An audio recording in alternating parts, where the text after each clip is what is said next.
I'm looking forward to having a blast on a getaway with my friends, all thanks to your credit card. Suddenly, James called me. Lately, he's been returning home late, sneaking conversations on the phone with Sandra, and acting nervous around our place.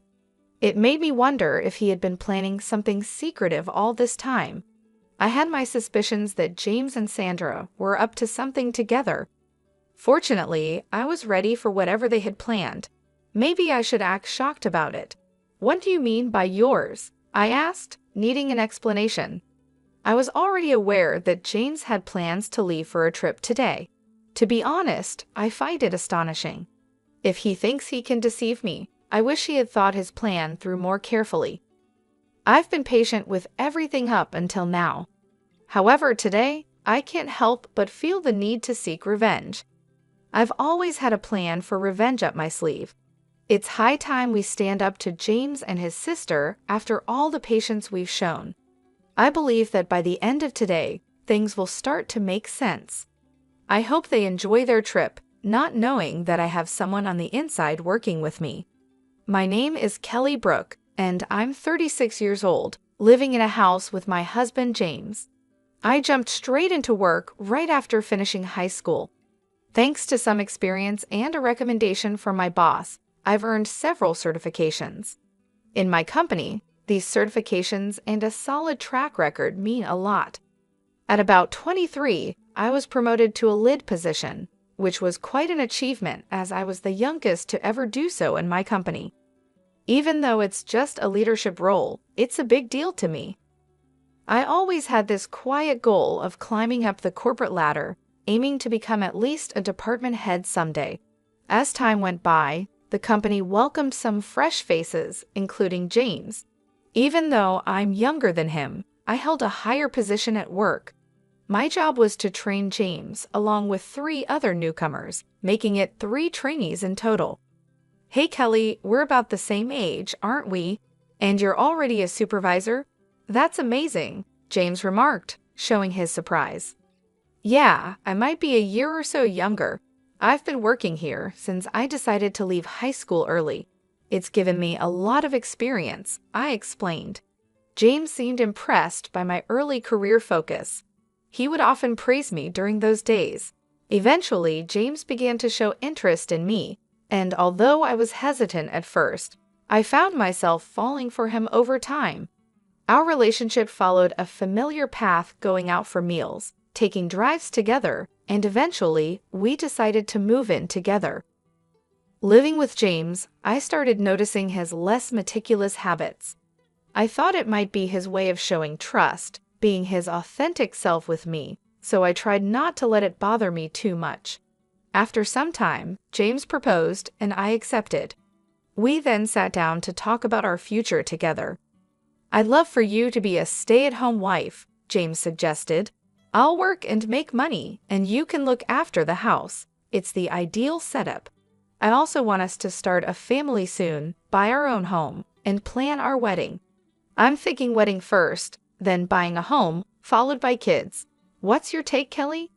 "James, your plan sounds lovely," I responded. "The sequence doesn't really matter to me, but we do need to think about our financial situation, especially with our savings. And I'm not planning to quit my job, even if we have kids. We could arrange our work schedules to be more flexible. I'm just worried about how we'll manage financially if we decide to buy a house." "Yeah, I understand that," James admitted, "but it bothers me that you earn more than me. Still, I dream about us having our own place. I was hoping we could buy a house right after we get married." "That might be difficult," I pointed out, hinting at the challenges ahead. "Since I already make more money than you, James, let's focus on managing our wedding and getting a house for now. We can think about having kids later and figure out what to do regarding my job at that point." "All right, let's go with that plan," James agreed. Deep down, I really didn't want to leave my job, but I proposed this idea to keep things balanced. Otherwise, I feared James might keep pushing his expectations on me indefinitely. During our engagement, we threw a party that both our families attended. James's sister, Sandra, was away traveling, So our wedding was the first time I met her. She barged into the bride and groom's prep room without knocking, sized me up with a smirk, and remarked, "So this is James's choice? A bit on the simple side compared to his ex's, huh? Oh, I'm Sandra, your new sister-in-law. Just so you know, I'm pretty straightforward with family." I'm Kelly. Nice to meet you," I replied, somewhat taken aback by her bold demeanor. Sandra waved dismissively and left the room, leaving me a bit shocked by her blunt introduction. Yes, this new sister-in-law of mine was certainly a character. Later on, I met Sandra's husband, who seemed like a reasonable person in contrast. Our wedding ceremony was beautiful and went smoothly. James and I eventually purchased the house we both loved, and life seemed to be moving at a busy pace, prompting me to invest even more energy into my work. One day, when I was busy, the doorbell rang. I asked James to answer it. He returned, all smiles and laughter, with Sandra, who had decided to drop by unexpectedly. "Kelly, hey, look at James, owning such a big house. That's pretty good for him, right? After all, he's my little brother," Sandra commented, making herself comfortable. "I've been working hard. Feel free to make yourself at home. Kelly, do we have any snacks or something? My sister's here, so let's be quick." I couldn't shake off the feeling that something was off with James's behavior. He seemed to puff himself up in his sister's presence, acting as if he was the sole owner of our house. It was clear he probably led her to believe he bought the house on his own. I played a significant role in making the down payment and continue to contribute to the mortgage payments for our house. Despite this, James was adamant about having the title in his name alone, and eventually, I agreed to it. Living together made me think it wouldn't really matter whose name was on the deed. However, the way James bragged about it to his sister rubbed me the wrong way. Still, I chose to keep quiet and not cause a fuss. "Here are some snacks. James does put in a lot of effort, you know," I mentioned casually, trying to smooth over the atmosphere.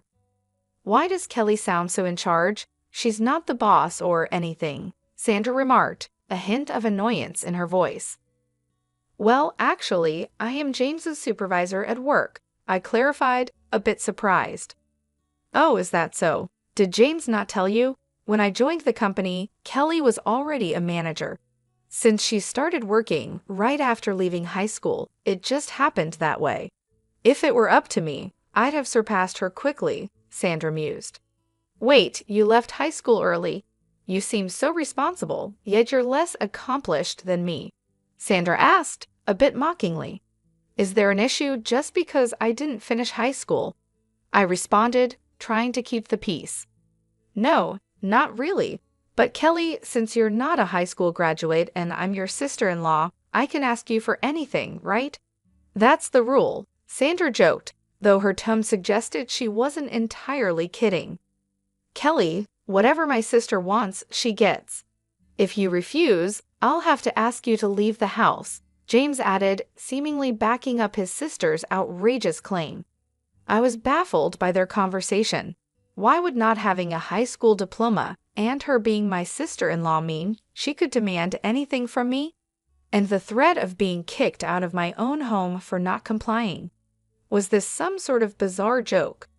I managed a polite smile and quickly retreated to the kitchen, needing a moment to collect my thoughts.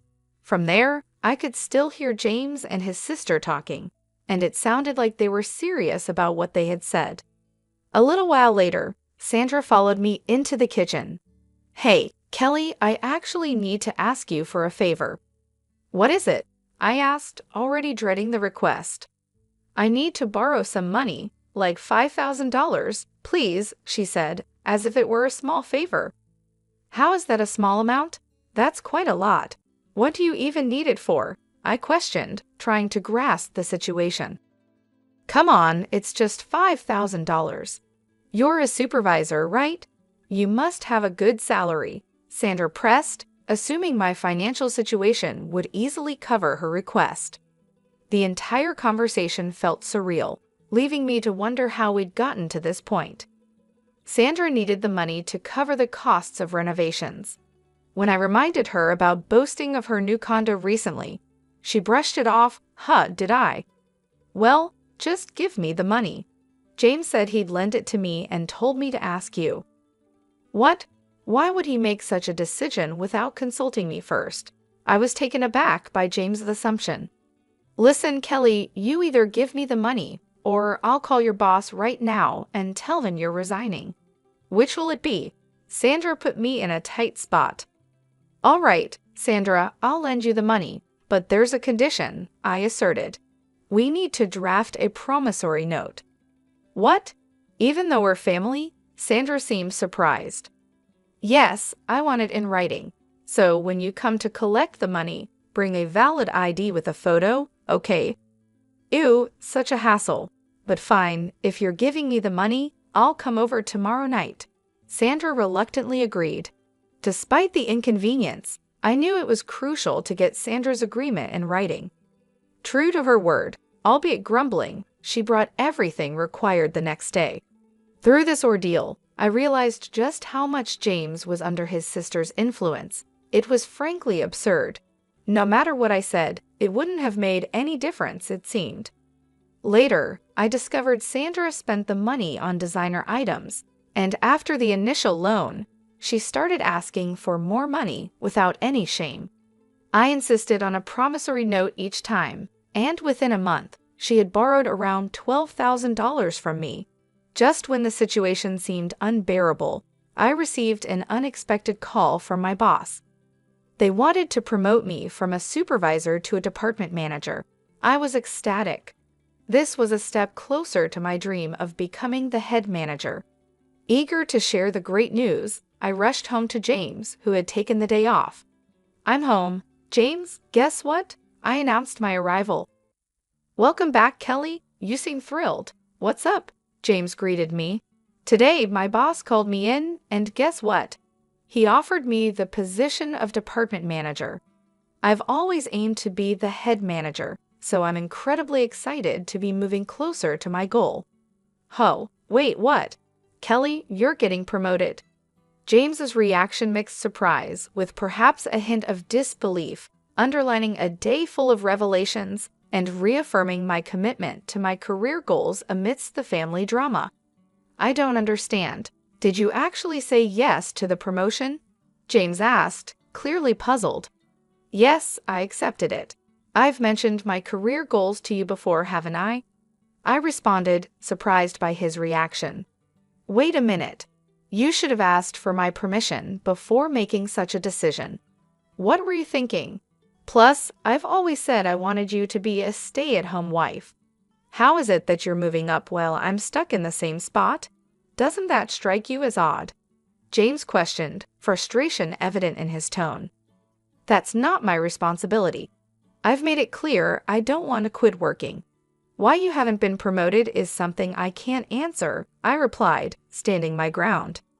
Soon after our exchange, James made a call, presumably to his sister, because she showed up a few minutes later. Hey, I've heard you snatch the promotion that should have been James's. What gives? She accused me right away. I didn't snatch anything. In our company, promotions are awarded based on one's performance, I explained calmly. So what, you're suggesting James isn't good at his job? How could you look down on your own husband? Sandra snapped back, twisting my words. This is absurd, I muttered under my breath as they decided to celebrate at my expense, grabbing my bank card right from my purse. Despite my attempts to resist, they overpowered me, leaving the house with laughter as their parting shot. Tears filled my eyes as I realized the magnitude of my mistake in marrying James. Regret flooded in, but it was clear what I needed to do next: find a reputable divorce lawyer. James didn't return home that night. The following day at work, he approached me with a smug expression. Yesterday was so fun. Nothing beats a feast paid for by someone else. Thanks for covering it. He handed me the receipt from a high-end barbecue place, showing a charge of $1,500, along with receipts from luxury bars amounting to a staggering $9,000. I was fuming inside but bit my tongue as more colleagues arrived. On my way home, I checked my bank account and was horrified to discover a total of $9,000 had been withdrawn. I confronted James as soon as I saw him.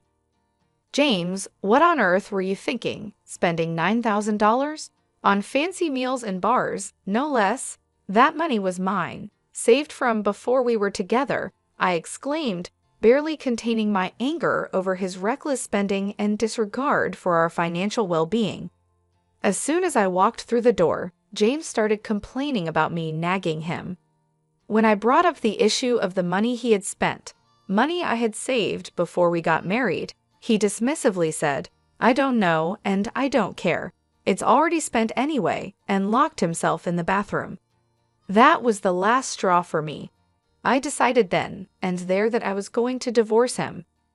Over the weekend, I visited a lawyer, and in the weeks following, the preparations for our divorce moved along smoothly. James's behavior hadn't improved. He continued to come home late and rushed out early on his days off. Just when I was considering hiring a detective to see what he was up to, I received a call from Ryan, my brother-in-law. "Hello, is this Kelly?" Ryan's voice came through the phone. "Yes, Ryan. It's unusual to hear from you. What's up?" I replied, surprised by his call. "Well, it's been a while. I'm actually calling to ask if Sandra is with you," he said. "No, Sandra isn't here. Why do you ask?" I was curious. "She's been coming home late and disappearing on weekends without telling me where she's going. She mentioned she was at James's place when I asked her yesterday," Ryan explained. "That's interesting. James has been acting similarly. They might be going somewhere together, but frankly, it's no longer my concern," I shared, distancing myself from the situation. "Oh, and Ryan, there's something I need to tell you too," I continued, sensing an opportunity to share my experiences.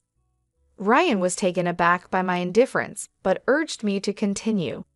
I told him everything about the money Sandra had borrowed from me, James's extravagant spending, and my decision to divorce James. Hearing all this, Ryan sighed deeply. "Is that so? I'm sorry about my wife. I've been at my wit's end, thinking about divorce but haven't been able to take that step," he confessed. "Ryan, why don't you use the evidence I've gathered? It sounds like we're both dealing with similar issues. Maybe it's time to teach these reckless siblings a lesson they won't forget," I suggested, feeling a bond of mutual understanding forming between us. "Yeah, let's work on this together," Ryan agreed, a note of determination in his voice. Then he mentioned something intriguing. Sandra had been pushing him to take a long vacation, and he had noticed travel brochures on their vanity. Curious, I decided to investigate a shelf in our house that James always kept off limits. To my astonishment, I found travel brochures and club cards hidden there. It all made sense now. They were planning a trip without us knowing. "Ryan, I think they're definitely planning a trip. I just found evidence of it," I informed him, both of us realizing the depth of our partner's deceit. This newfound information solidified our resolve to proceed with our plans for divorce and hold them accountable for their actions. I stumbled upon some travel brochures hidden away, sparking an idea. As I shared my plan with Ryan over the phone, he couldn't help but laugh and agreed to play along. We concluded our call with a promise to coordinate our actions through text messages. I also forwarded him some evidence that might be useful for his own divorce proceedings while we meticulously strategized our next moves. 3 weeks later, just as the sun was rising, James left our house, a plan I was privy to thanks to a heads-up from Ryan the previous day. A few hours into his adventure, James called me, boasting about how he was going to enjoy a trip using my credit card with Sandra and their friends. His late nights and secretive phone calls had already aroused my suspicion that they were plotting something. Fortunately, I was ready for their games. Feigning surprise, I asked him to clarify. With a smirk in his voice, James revealed that they had been planning this trip for a long time and viewed Ryan as a safety net in case their plan fell through. They thought I was becoming too confident and decided it was time to teach me a lesson, as he put it. James's words were meant to belittle me, suggesting I couldn't stand up to their manipulations. But I was beyond feeling hurt or angry. I felt nothing at all. I questioned James about his earlier comment regarding my debit card, playing along with his illusion of victory. Confused, James insisted he had taken my card, but I calmly informed him that my card was still with me in my wallet. There was a moment of silence before he stuttered, questioning what card he had bragged about using. I revealed, much to his shock, that he had mistakenly taken an old gym membership card of mine. It matched my debit card in color and size.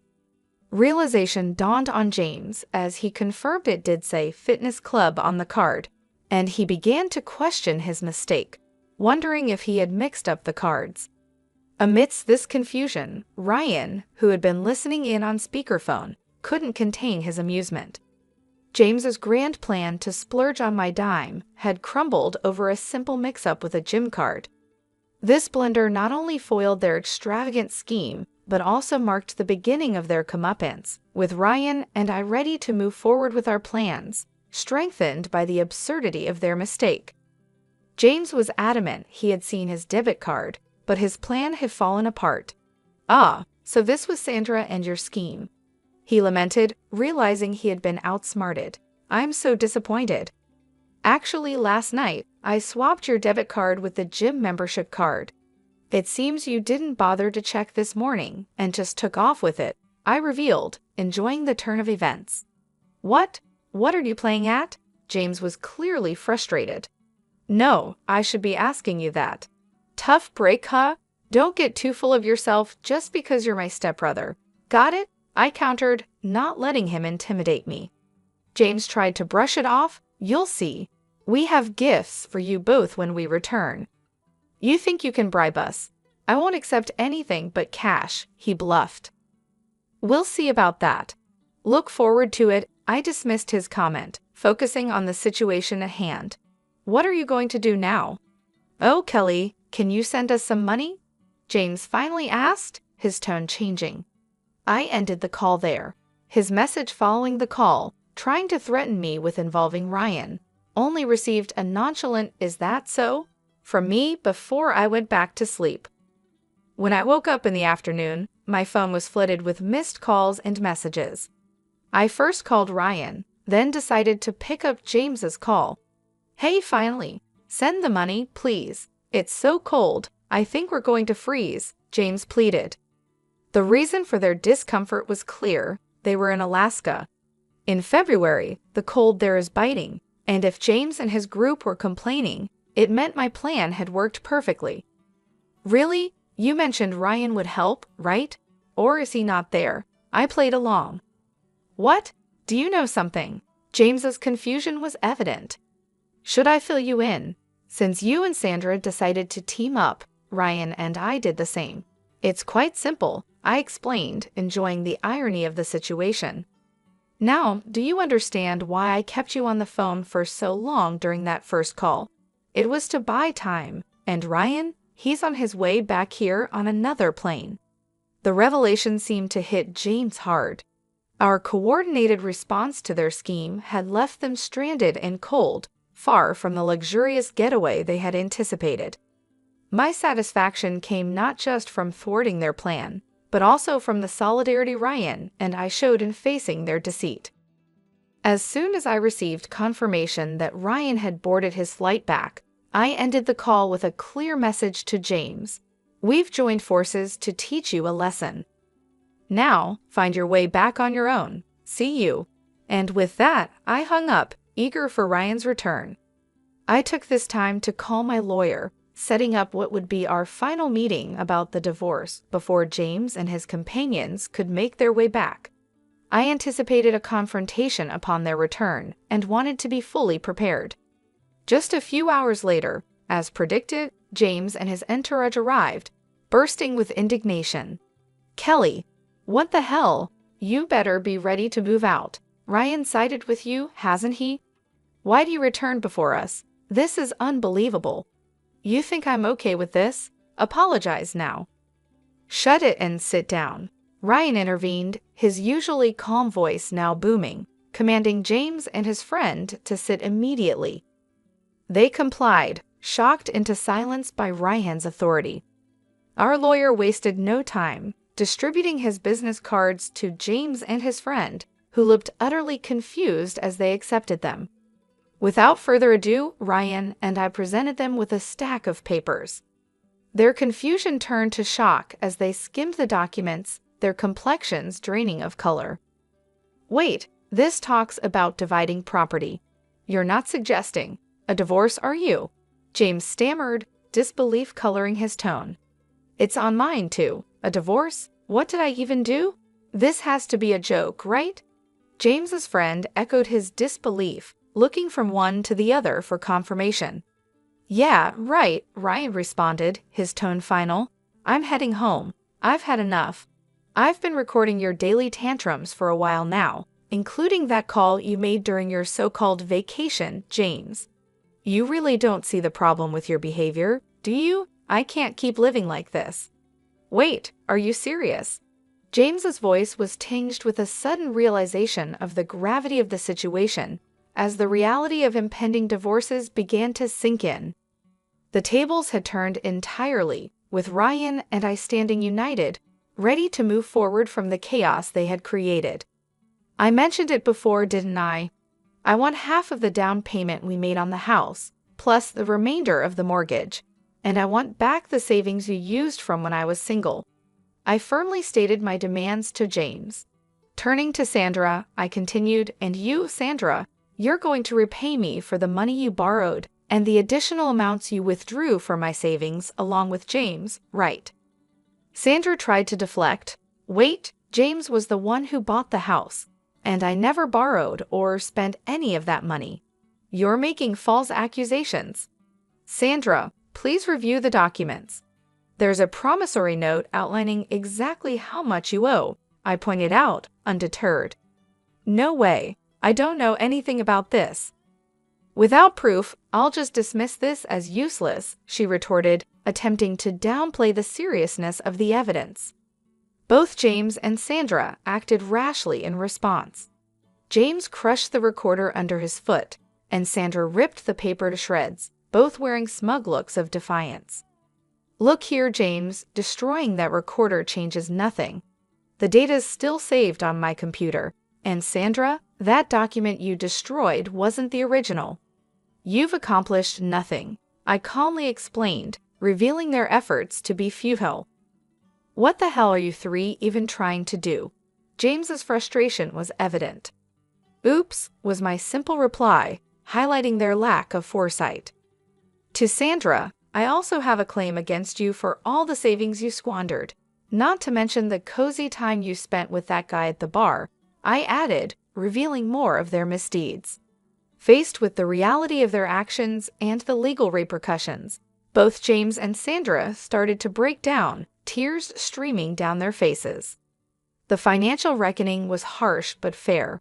For James, the total came to $135,000, $8,000 for emotional damages, $100,000 for the house's down payment, and $15,000 for miscellaneous expenses.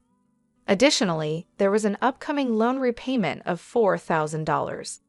Sandra's bill amounted to $35,000, which included $11,000 for miscellaneous expenses and $31,000 for the loan she had acknowledged with the promissory note.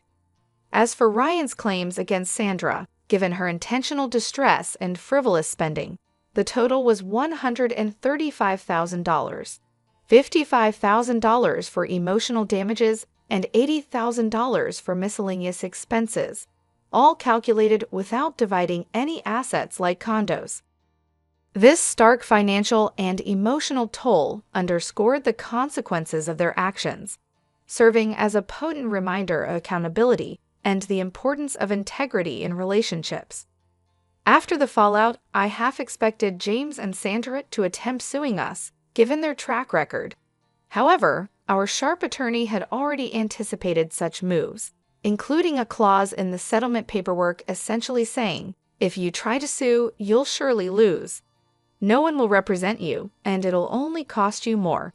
Focus on your repayments instead. With that, we managed to avoid court altogether. I collected my things and left our shared home behind. Word of the whole ordeal somehow reached my workplace, leading to James being transferred to another branch, which helped put some necessary distance between us. Not long after, James reached out with a message that took me by surprise. "Kelly, I miss you. Life's empty without you. Can we try again? You can focus on your career all you want." But I knew better than to fall back into that cycle. "It's not going to happen. Goodbye," was my firm reply. Then came Sandra, trying to play the family card. "Kelly, think it over about my brother. What if we all lived together again? Maybe we just misunderstood each other. I think things could be better." My response to her was just as resolute. "Sandra, it's not going to happen. I'm sorry. Goodbye." Both of them pleaded, but I stood my ground, cutting off all contact. Ryan, it turned out, received similar pleas, but also chose to ignore them. One day, passing my old house in a taxi, I noticed a "for sale" sign out front. With the settlement paid in full and all communications cut, I had no clue how James and Sandra were faring, nor did I want to know. As for me, I've moved on and up literally. I bought a condo and settled into my new life. Work has been fantastic, and I was recently promoted to regional director, a role I've long aspired to. Ryan and I have also grown closer, finding comfort and compatibility in each other's company. We've gone out a few times, discovering a surprising ease in our interactions. Life has vastly improved post-divorce, confirming my decision was the right one. As for what's developed between Ryan and me, well, that's a tale for another day.